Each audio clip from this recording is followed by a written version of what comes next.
all of the elements of the list have to be the same type. Of course, we can create types that have different alternatives. We've seen that with many inductive type declarations. So if we wanted to have a list whose elements could be either a number or a list, we could do that by defining an inductive type with one constructor for numbers, one for lists, and then making that be the homogeneous type of this list. But we'd have to do that little bit of extra work. I saw a question, please. Okay. If that was an L and not a 1. Sorry.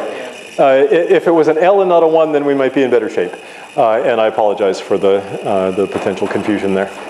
So when I ask coq to check an expression, does it normalize it and you add compute it and then? Excellent question. So does coq normalize or compute an expression that we write before it tries to type check it? No. It just, like most programming languages, just checks the expression that you gave it.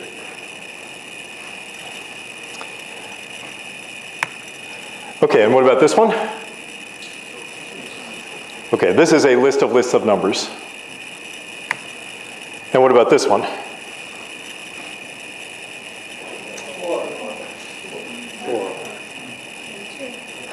4 or 2? Let's think about it.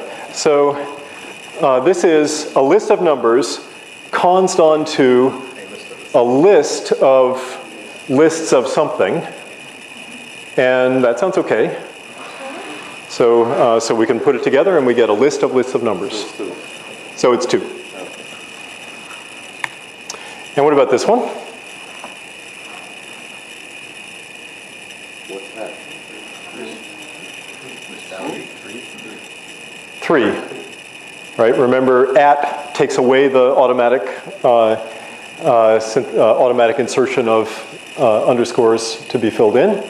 So at nil has type for all x, list of x, and then supplying an argument bool gives us a list of bool. And what about this?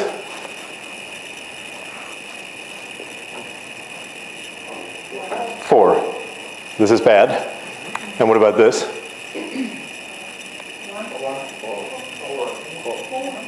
Also bad. 4 is the answer. So 3 is not a type. 3 is not a type. And that's why this is bad. 3 belongs to a type, but that's not the same as being a type. Okay, so much for lists. We can do the same thing for pairs. And I'm going to zip through this because it's easy. So here is the type of polymorphic pairs. And that type is written x times y, and is often called the product type. Why is that? Well, if you think about it, how many elements does x star y have? Supposing that x and y are finite types. The type of pairs of x and y will have the product of those numbers of elements. So by extension, this is usually called the product type in type theory.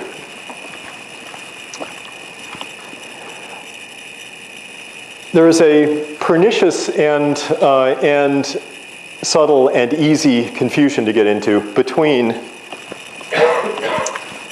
x times y and the pair xy.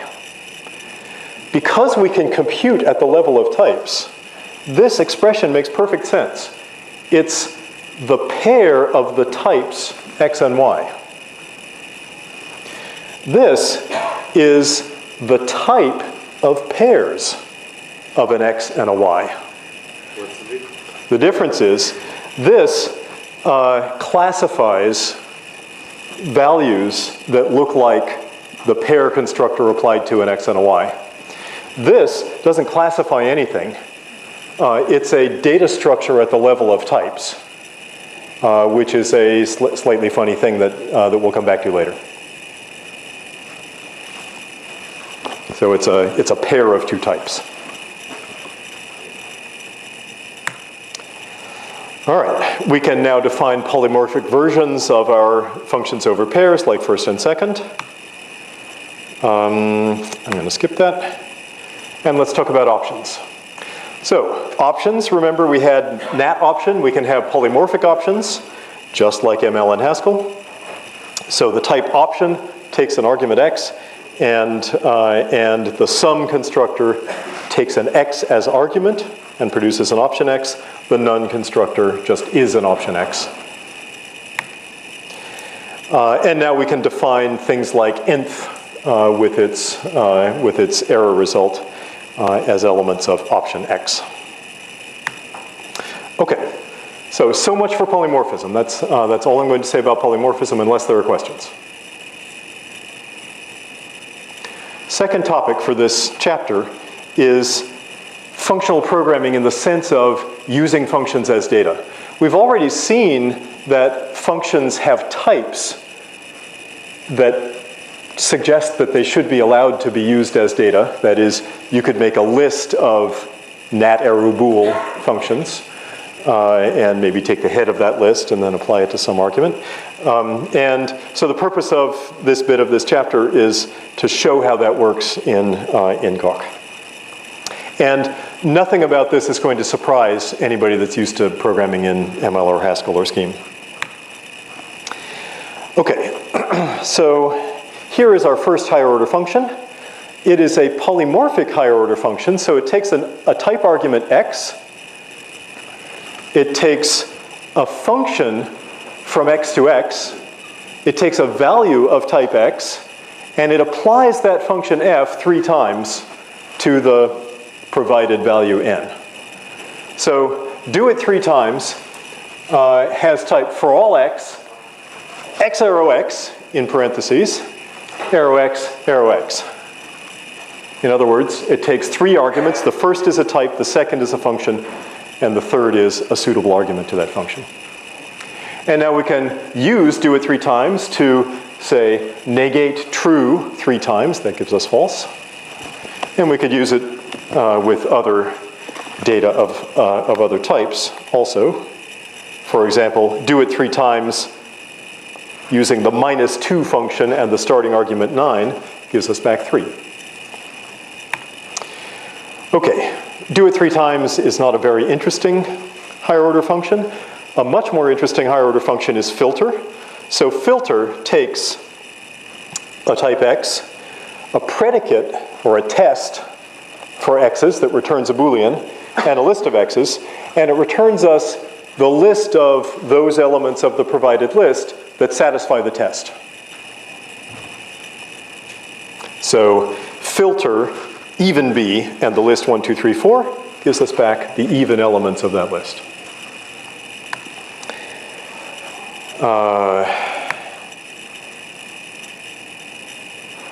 Okay, and as you know, those of you that are functional programmers, the filter function together with some other functions that we'll see in a minute allows us to kind of put together definitions that operate with lists without ever mentioning the elements of the lists. So for example, count odd members can be defined without ever mentioning the elements of the list, because all we have to do is filter out the odd members of the list and take the length. So we don't need to bother with any, fiddling around with list elements or recursing down the list or anything like that. We just put together these functions that we've already defined. And this is the essence and the power of the functional programming style. So all of the functions that we've seen have been given names. Do all functional values have to have names? No. You can just write down a function as a piece of data without bothering to give it a name, just as you can write down a number, 57, without bothering to give it a name. So the way we do that is using the anonymous function syntax, fun, and then we give a name for the variable that's the argument to the function, and then an arrow. In ASCII it's written with an equal greater than, and then the body of the function. So here we're writing down the square function without bothering to give it a name, because in this example, what we need it for is to pass it as an argument to another function. So we're just giving it right there. And I have a question. Yes, please. Can you do a nullary anonymous function? Can you write a nullary anonymous function? No. What you can do is you can write an anonymous function that takes an argument that you don't care about. For example, that takes an argument from some like trivial type that only has one element anyway. We might call that type unit. And that's the way we would write it. The reason is, so why wouldn't we want to be able to write nullary anonymous functions? Because in coq is a pure language. The functional programming part of coq is a pure language. Therefore, the difference between an anonymous function and just the right-hand side of it is no difference. So in OCaml, even in the pure subset of OCaml, you have things that don't terminate. So the difference between an expression that might not terminate and an anonymous abstraction, a thunk, that returns the result of that expression when you apply it to something or when you ask for its result is a big difference. In coq, it's not such a big difference because, yes, it's a little difference maybe in efficiency, because if you don't really want the result of the expression until later, you may want to delay the computation. But leaving that aside, there's really no difference between a function that takes a trivial argument and throws it away and computes some answer and just the expression that gives you the answer.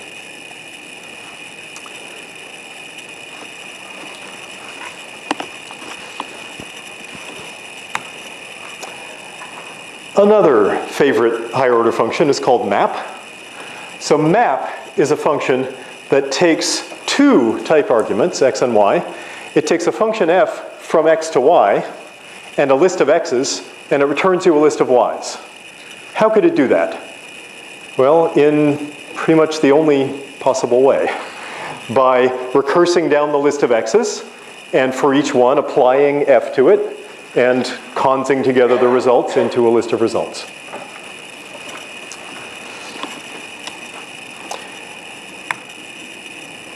Okay, what is the type of map?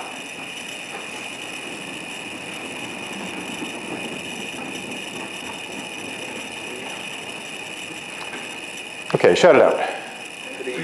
3. Lots of votes for 3. Why is it not 1?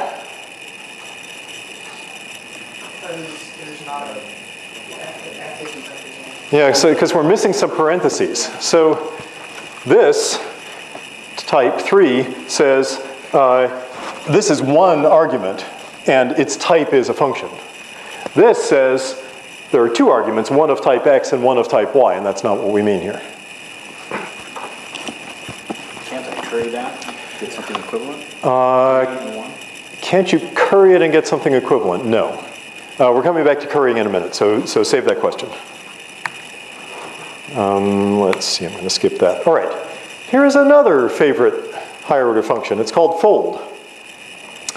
It takes types x and y. It takes a function that takes an x and a y and returns a y. And it takes a list of x's. And it takes a y. And it returns a y. Okay, those of you that have already seen this are saying, oh yes, let's go on. Those of you that have not seen it are saying, what on earth is this thing? Okay, what it is, well, one way to think of it is if you're familiar with MapReduce, as in Hadoop and every other framework for large-scale distributed web queries, this is the reduce part. So fold is the reduce function. It takes a list of things, and the way to think about it is it takes a list of things and it takes a binary function and it plops that binary function down between each of the things, and then it puts one more use of it and a b at the end, just in case the list was empty. So, for example, if we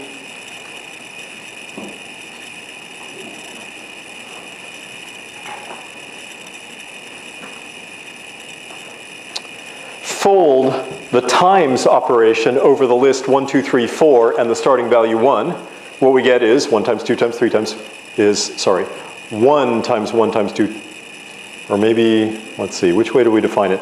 Probably 1 times 2 times 3 times 4 times 1. And if we fold and over a list of Booleans and the starting Boolean true, we get false because there's a false in that list someplace, and if there wasn't, we would get true, and so on. So fold is an extremely useful combinator for building. In fact, in some sense, it's a universal combinator. It's the most fundamental combinator for building higher order functions out of other ones. Okay. I'm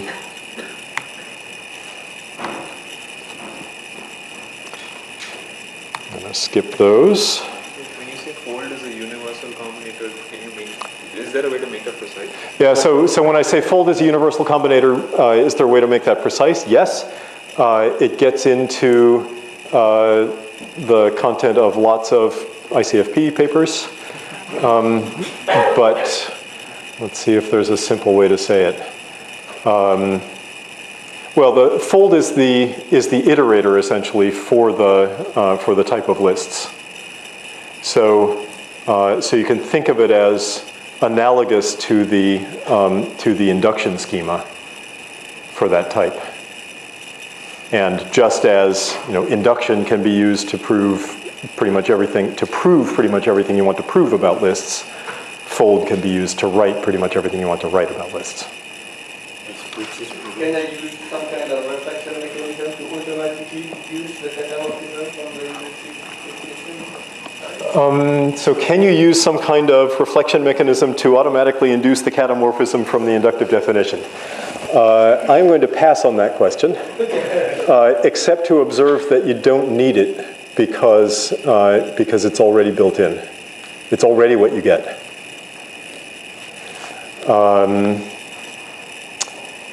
Let's go on. Okay. All right, so we've seen functions that take functions as arguments. If functions are truly first class, then we should also be able to write functions that return functions as their results, and we can. So here, for example, is a kind of silly definition that takes a value x and gives you back a function that, no matter what number you give it, gives you back x. So more to say about that? No, it's not very interesting. Here is a more interesting observation. Plus is already a function that returns a function. Why? Well, we can see it already in its type. What is its type? Nat, arrow, nat, arrow, nat. But arrow is a binary operator, so we need some parens in that type. Implicitly, there are some parens in that type. Where are they? Well, they're not around the first arrow, and not around the first nat, arrow, nat, because that would mean that plus is a one-argument function, and we know that it isn't. So they're around the second nat, arrow, nat. And so what does that mean? It means that plus is a one-argument function that, when applied to one argument, gives you back a one-argument function that, when applied to one argument, gives you back a number. And that's actually exactly right. It's consistent with the way we write plus expressions. We write plus applied to something, and then applied to another thing. So the fact that application of functions to arguments in coq doesn't have any parens around the arguments is completely consistent with the fact that functions are written without any parens around the arguments in the function type. And so what this means, though, is that when we apply plus, we can choose to apply it to two arguments, that's what we've been doing, or we can choose to apply it to less than two arguments. We can apply it to one argument, we can so-called partially apply it, to just one argument, and that will give us back, so say plus applied to 3, will give us back the function that takes one number and adds 3 to it. And we can do things with that function like apply it 3 times, or map it over a list, or whatever else.